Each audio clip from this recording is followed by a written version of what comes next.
This is Kingdom View of Relationship and Marriage. Happiness is a choice. You can be happy in your marriage even when storms are visible around you. You can be happy in your marriage even when you have problems around. Your challenges must never stop you from being happy. Keep yourself happy always. Happiness is non negotiable. Your behavior, either good or bad, does not matter to a cheater because all they want from you is what they can get and not what they can give. You have a bad behavior and your partner is not talking about it. He's just asking you for things. Give me this. He asks you for things. He even asks you for yourself too. You give him things, you give him yourself. But he's not concerned about your bad behavior. Sister, I must confess to you, you are you are dealing with the wrong person. And as a brother too, she's asking for this and that, but she's not talking about your behavior. She's not talking about what you need to change on. She's not talking about how you need to build yourself. Bro, um, you are dealing with the wrong person. You are dealing with the wrong person. Now,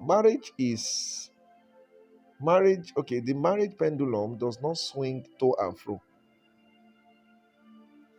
It is either it swings to or fro. In marriage, you can't keep you can't keep going out and coming in. It is either you are out or you are in. That's why the marriage pendulum does not go to and fro. It is either to or fro. So you can't keep going out and coming in marriage. It is either you are in or you are out. If you are married, you are not single. And if you are single, you are not married. See, you have to understand this. Some people are married and they are still acting like a single. Some people are single but they are acting like married. No, no, no. If you are married, you are not single. And if you are single, you are not married. Not everything you can overcome alone. Not everything you can overcome alone. So in marriage, you share burdens to lighten them, and you share problems to overcome them. Don't keep things to yourself unnecessarily. You must know that you now have a partner you can confide in. All messages in the Bible centers on love. Jesus came to preach and show love, and even God is a love personified. The only ground to practice the love you have learned from God deeply is marriage. Apart from showing love to everyone, God made marriage to be a laboratory where practicals on love, as taught by Christ, can be carried out.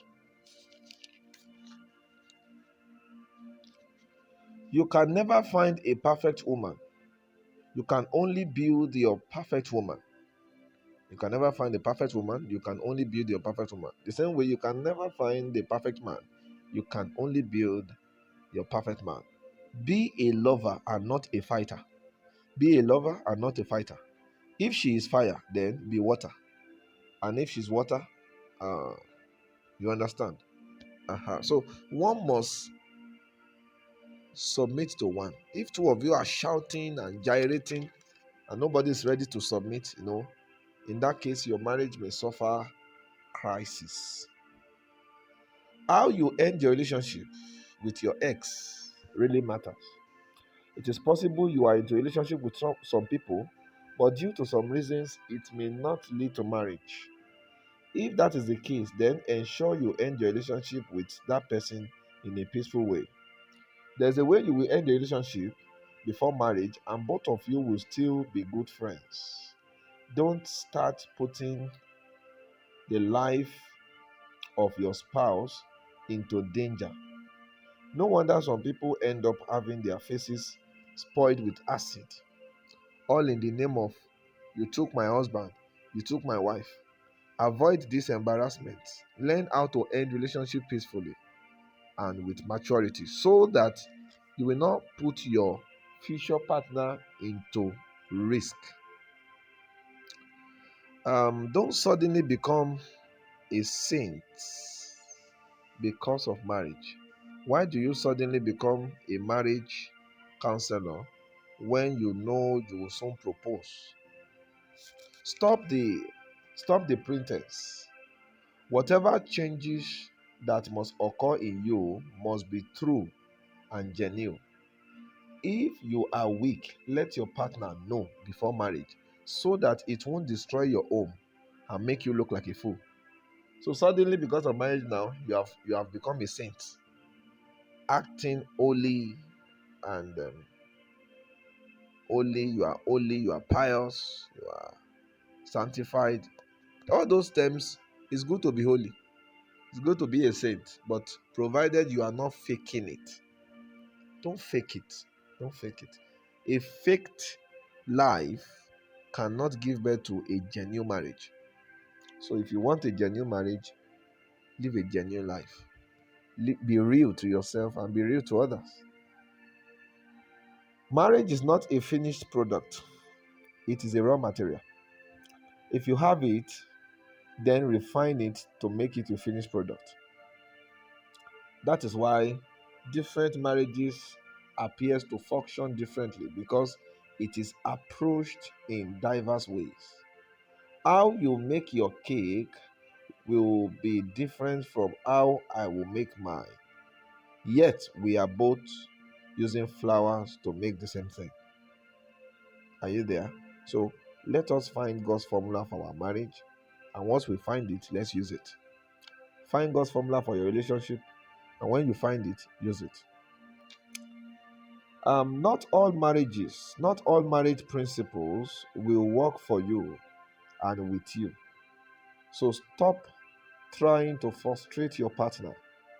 Some may work for your marriage, but not all will work. There are some that you will get yourself by experience. Are you there?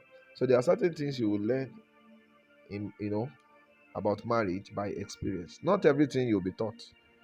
Are you there? So the reason we do marriage teachings is just so that you will be able to handle the realities of marriage. That's it. I hope you understand. Yeah, it is good to marry a Christian. As a Christian, God expects you to marry a Christian like you, someone who believes in what you believe. But it is not all Christians you can marry. Don't just marry any Christian. There must be an alignment in goals. Having Jesus is good, but you must also have common goals. This will help you to run together effectively. Don't stop laughing in your marriage because each time that happens, the devil then takes the opposite mode. When you laugh in your marriage, the devil does the opposite. That means it begins to cry. When you are happy, the devil is sad. For every action taking place in marriage, there is always an equal opposite reaction happening to the devil. Are you there? Let's take note of that. Um, it hurts. It hurts. It is bad. You know what is bad is bad. What hurts. And what is good is good. Never agree to take things that can, you know, never agree to take things that will lead you to shame. Don't agree to do things that will put you to shame. If you are not happy, you better cry out for help and stop putting on a pretense smile. Don't stop putting on a pretensive smile. If you are not happy in your marriage, cry out to people that can help you. Stop laughing when within you are crying. If you pretend in marriage, you will stay long in pain. Are you there? So you need to go to people that are godly oriented. Let them give you counsel. That is if you are married. But if you are not married, of course there are many other decisions you can make to save your future from from crisis. When it is crying time, please cry. And when it is laughing time, don't let people tell you before you start laughing. There's time for everything. Are you there? When it is crying time, cry. And when it is laughing time, don't let people tell you to laugh. Just laugh. But there's never a time for pretense. The Bible teaches us that for everything under the sun, there is a time. But if you check the list, there's nothing like a time to pretend and a time not to pretend. Can you see that? So the crying time here means when it is time to tell yourself the truth, please do. Are you there? Tell yourself the truth so that you can take necessary steps. Marriage is an institution. It is bigger than you. So you have to learn how to value and maintain it if you are truly married. Don't pay all the attention on yourself. Concentrate on your marriage, please. Marriage is like an umbrella used by two people who are under it. But your safety is determined by how well you can manage it. If you disregard it, then you will be drenched by the rain. If you don't want to catch the cold, then learn how to maintain the umbrella, which is marriage. When two things are glued together, they are no longer, they no longer have their will. It is like someone in bandage. Even when one is separated by force, the other may get damaged. So when two people are fused together, they can still, they still have their own will. They are not in bondage. Both of them sees themselves as helper, not enemy. Even when one leaves, the other one will still survive. So it can be refused or not, depending on choice. Marriage is not two people glued together, it is two people fused together. The fusing of two people together is called marriage, while the gluing of two people together is called captivity. You must take note of that. So anyone who tells you let's go and make a covenant, let's make a blood covenant to seal our love, that person is not serious. If you need a friend, then you must be friendly. That's one of the rule of friendliness. If you need a friend, then you need to be friendly. So some of us are not friendly, yet we are disturbing God for a marital partner. The first thing is be friendly. By being friendly, you will attract friends. It is from these your friends that you may end up finding the will of God for your life. So anyone that needs a friend must first learn how to be friendly. There is no magic to marriage. If you don't learn the right thing now, then it will frustrate you in marriage. If you don't learn the right thing now, if you get married, your ignorance of those things will frustrate your marriage. You are not ready, you know. Okay, don't expect to learn how to cook in marriage. You can't learn humility in marriage. All these things you are expected to learn them before marriage. You are not ready for marriage if gratitude is not your attitude. Anyone that is ready for marriage must make gratitude their attitude. Discipline is needed in marriage and relationship. Out of above 7 billion people on the planet Earth, it will take discipline for you to choose one and stick to your choice without considering others. Godly love does not rest on anything. Don't love because of this or because of that. Let your love be godly and pure. Love others because God is love, not because of what they have or what they don't have. Your spouse cannot be 100%. They can't be 100% what you want. There will be some people out there who will have exactly what you think is missing in your spouse. It is only through wisdom that you will be able to build each other. You know, it's by wisdom that you'll be able to build in each other what you desire in each other. So your partner will not necessarily be 100% of what you expect. Whereas you see some people out there who will look as if they have everything. So, but if you are wise, you will know that it is now your responsibility to build in your partner what you desire. So she builds what she desires in you, the same way you also build what you desire in her. So it's about mutual understanding.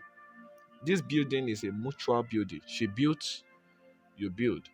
And as that, you know, happens, the marriage will not suffer crisis. Be careful of the kind of relationship you involve yourself in. If you get married with if you get pregnant, for a married man, you are just wasting your life. You have just allowed yourself to be used as a specimen in a sexual experiment. He won't leave his wife because of you. So you have to be wise. He is nice, he's giving me things, he is rich. If he is married, leave him for his wife. Leave him, let him stick to his family, and don't be the reason a person's home will break. So you need wisdom. So it is foolishness for you to know that somebody is married and yet you are still hanging around with that person. That's foolishness. And that's wickedness. No matter how good or cute you look together, if your relationship is not defined, then you are only fooling yourselves. Every relationship needs to be defined. Know where you are going. Are we just friends, or is this thing leading to marriage? That's why you see some people, they are just moving together for 5 years, and yet they have not defined the relationship until one of them says, how do you see me? And the one said, well, I see you as just my friend. And you see the other one collapsing. It's nobody's fault. You are the one that have chosen to engage yourself in a relationship that is not defined. So define your relationship. Are we just friends, or where is this thing leading to? Are you there? So by defining your relationship, you will prevent yourself from heartbreaks. I hope you get it. The best person to marry is someone who loves God. They will show you the same love of Christ in their heart, and you will forever live to appreciate your decision to marry. You are not created by God to dominate other humans, not even your wife or your husband. You are created to dominate earth, not people. Are you there? Now, in marriage, you don't say, I'm carrying your child. No, it's not your child. It is our child, because both of you came together to make that a reality. So it's not your child, it is our child. Now, you see, the mystery in a godly marriage that makes the spouse still attractive to his or her partner after many years of marriage is what the devil cannot explain. So there is a flavor that God adds to every marriage that is in his will. And that flavor makes it possible for them to stick together even after many years of marriage. They will still keep loving each other. The grace of God keeps renewing the love on a daily basis. A Christian home is a confusion to the devil, because many things that happens in it is totally strange to him.